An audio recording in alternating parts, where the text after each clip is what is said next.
we want to hear your voice. This voice here first, and then yourself. Okay? And could you say who you are? Yes. So my name is Geneviève Ponce, and I am the director of WWF Europe. And well, maybe my presence here can come as a surprise, but we are we have the conviction that one of the greatest outcome of our action, for instance, against climate change, is better nutrition. And this link between climate and nutrition has been made by your report. And I understand that you would like the SDG to focus more on nutrition as such, but I think that nutrition is the result of a lot of drivers, and maybe more attention to these drivers could be given. Climate change, of course. Climate change is a cause of desertification. It's also at the origin of a lot of conflicts, especially in the Middle East. Deforestation, but maybe more fundamentally the modes of production and consumption that we have in our developed countries. We know in Europe that if the rest of the world had the same kind of consumption as we have, we would need 2.6 Earths for feeding people. If we take the US figures, it is much more. So we should adjust our models of production and consumption, and we know already that there are, you have shown a very interesting slide on that there are certain diets, for instance, that have a much lower footprint on the Earth. So we have to reflect on all the drivers of malnutrition in the developing world. But also, you are right, also in the developed countries. So, well, I wanted to, first of all, congratulate you on this report, and maybe underline the big links between your fight and our fights against climate change, against deforestation, and for a different model of development. Okay, thank you very much indeed. I think there is going to be increasingly a focus on this issue of climate change and nutrition and the link there too. And the report, I think, is a very useful contribution. But maybe we'll get other comments from the audience first, and then you first, and then this gentleman, yeah. Two bearded gentlemen. Hi, Glenn Tarman, Action Against Hunger. I just wanted to reinforce, first of all, Lawrence's remarks about indicators. We don't have much time, really. In a few weeks' time, the expert group are meeting in Bangkok. They released the results of the open consultation a few days ago. And the nutrition inputs from the member states on that expert group, from the observer agencies and so forth, weren't as good as they need to be. They were called up in this 2 or 3 indicators idea. We shouldn't be doing that. We need the best set of indicators for nutrition, and we all need to be on that case in the next few weeks. This is the window, not November, not December, the next few weeks. So an urge for all of us in the room to actually do that influencing work, because it's quite alarming, the quality of the outputs flowing through there. Thank you very much. But my question is... Oh, you have a question, okay. My question is really, Lawrence, we've cut down on the number of times the word nutrition is mentioned in the SDGs, but surely on the gavel moment on Friday, when world leaders commit to end malnutrition, all forms of malnutrition, by 2030, the first ever target to get to zero ever in this issue, surely we should be super excited, and other communities of interest will be as well. How do we find common cause with those others who are very much inspired by the target in their area of interest that's going to happen, so that the first year of the SDGs is really one where nutrition really does advance? Okay, could gentleman in front of you, Klaus, please, I think. Thank you for a great panel, and to the office for a great report. Ted Chabin from UNICEF, Program Director. A lot of excellent information in the report, highlighting a number of important issues, and noted on the Commission in particular, Lawrence. My question is about the treatment of severe acute malnutrition that was highlighted by David Miliband. And how can we bring that more into the report and more into our thinking? There is quite a lot of information already available out there in terms of treatment and interventions, and there's just specific recommendations about governments agreeing on coverage targets for interventions to address SAM at the World Humanitarian Summit.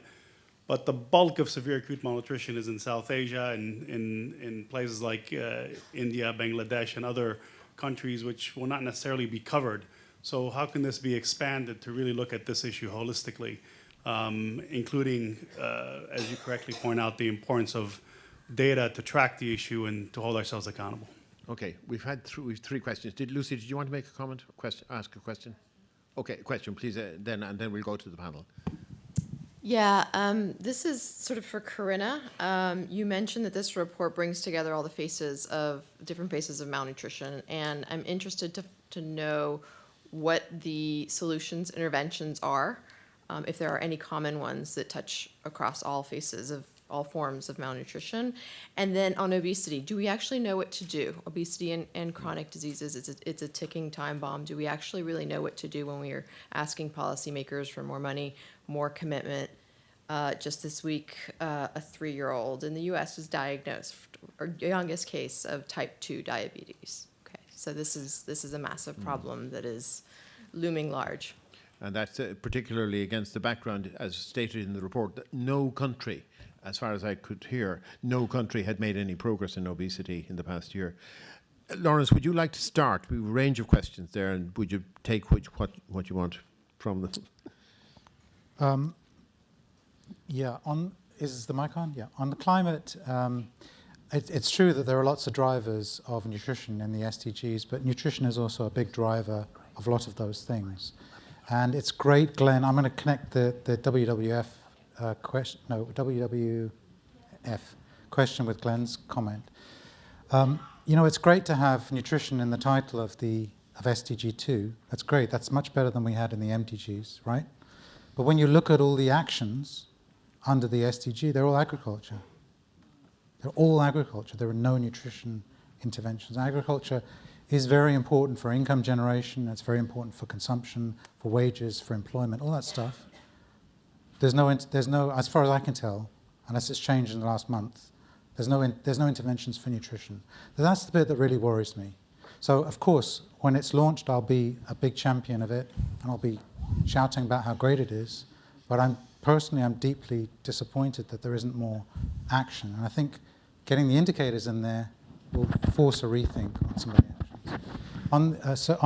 On climate, yes, it's true that climate's a driver of nutrition, but you said it yourself. Diet choices are a massive potential policy lever for climate mitigation. Tony Costello just produced a series in The Lancet on climate and health. And I think he said health is the big opportunity for climate, and climate is the big opportunity for health. I think it's the same for nutrition. David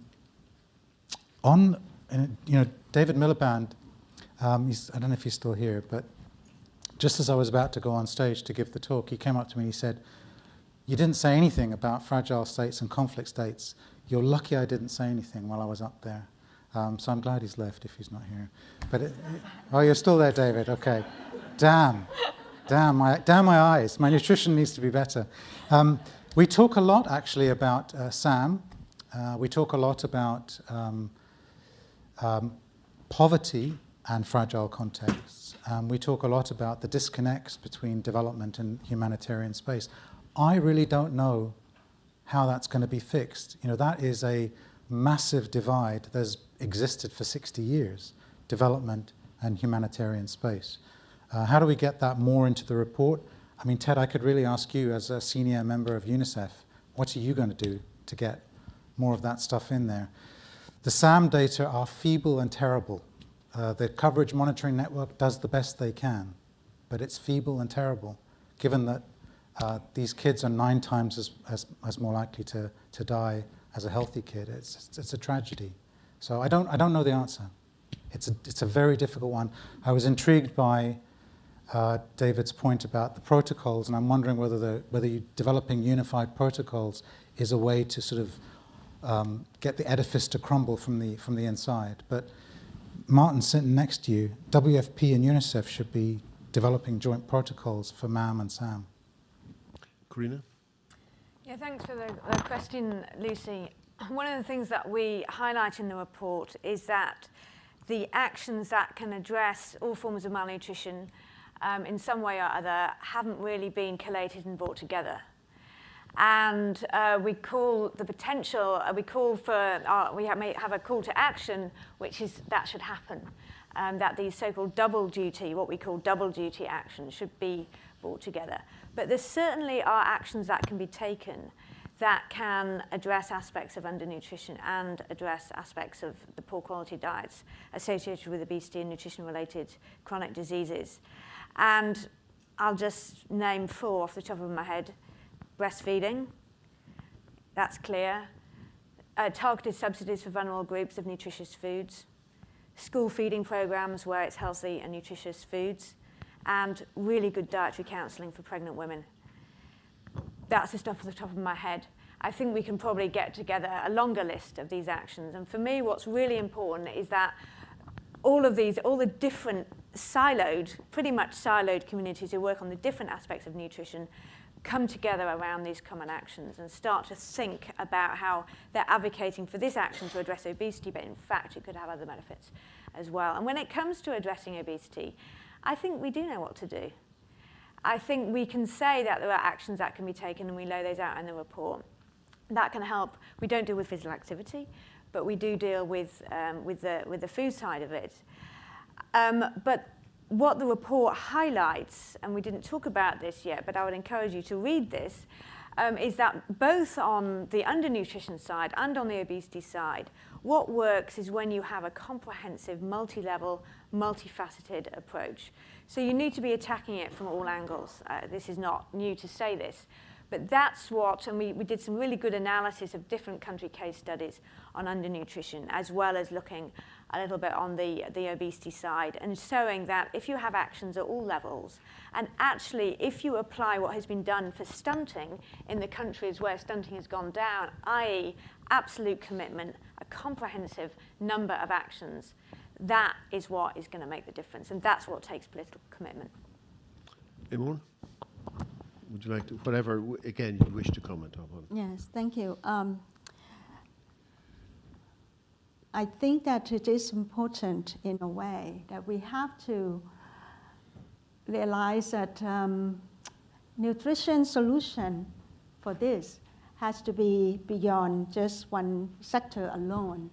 I want to say that what touched me a lot has to do with we are learning from country and small communities. And some of these, the things about ownership and how those communities take that particular problem and be able to make a difference is what we are trying to learn from. I really felt that in this multifaceted of phases of malnutrition, people are still, in many countries, still think malnutrition is for those who are really refugees type, poor. They are, the fragility situation, disaster, urgency, humanitarian. And I want to say that this is really a big issue. We came from 50 years ago or so from Thailand to change that and think this is not charity issue, it's development. Poverty reduction with nutrition as part of that program is because we want to get rid, divide between those of vulnerabilities and those that we want to develop at human resource development. And I think that this is where that is becoming true. Take a look at the statistic nowadays. The most severe places where you can see malnutrition hit the hardest are those of conflict, war-torn. And the more we say that, people are believing then nutrition belongs to that. This is where we have to try to do better.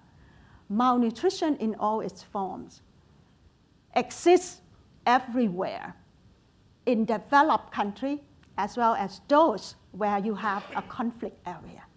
This has to be part of our message for the Global Nutrition Report. And that's where action has to be taken, equal emphasis of priority. So that is what I take from this, and I want to say this is partly important for me, and in particular, to learn from the group and to learn from your comments.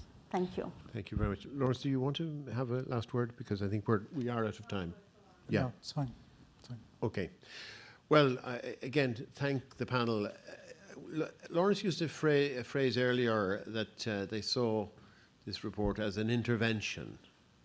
And it so is.